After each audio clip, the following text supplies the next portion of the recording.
Everybody, welcome to this very memorable event.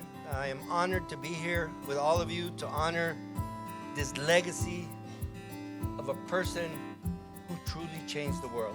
And you're going to hear from people who truly believe and were affected by his leadership.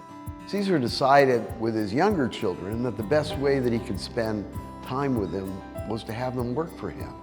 Paul worked with his father for 20 years. Unfortunately, Caesar passed away in 1993, and since then, Paul has been building his own legacy. He spent the last 30 years building what is now the Cesar Chavez Foundation. I think Paul's main contribution is he's kept the movement together. He always supported the United Farm Workers. Whenever we needed help for the march, for anything else, he was there for us. One of the ones that I'm more thankful for is his support in 2022 for the march that we did from Delano to Sacramento. He was there for us.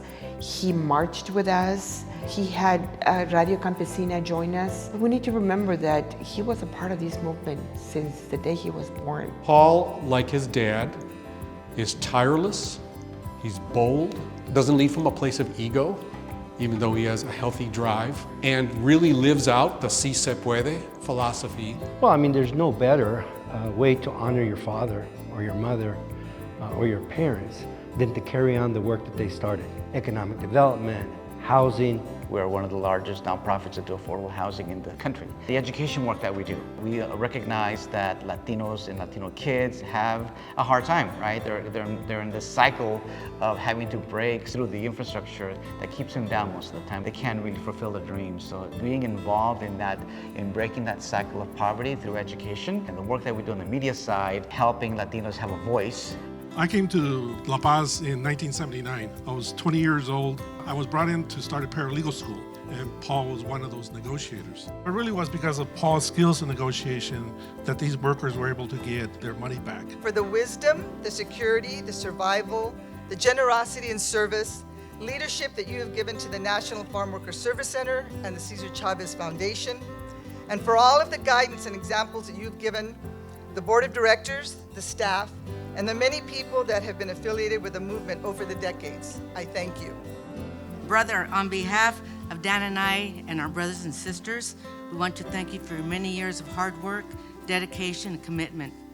We know Dad, Mom, and Lou are also very proud of you tonight, and they join us in spirit celebrating your retirement. Enjoy your retirement, and may you continue being blessed with good health. A lot of organizations fail after all the years. Paul believed in, the concept of built to last, and this organization is going to be here for another 100 years.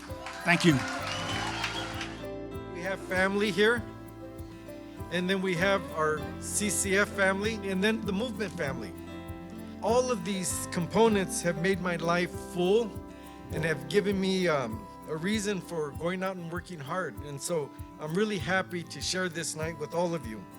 I remember my dad saying that it'd be a terrible waste of a lot of human sacrifice and hard work by good, decent people if his work ended with his life. And I've worked hard to make sure that that wasn't the case, and I think that he's smiling on us tonight. So thank you all very much for being here. You cannot uneducate the person who has learned to read. You cannot humiliate the person who feels pride. You cannot oppress the people who are not afraid anymore.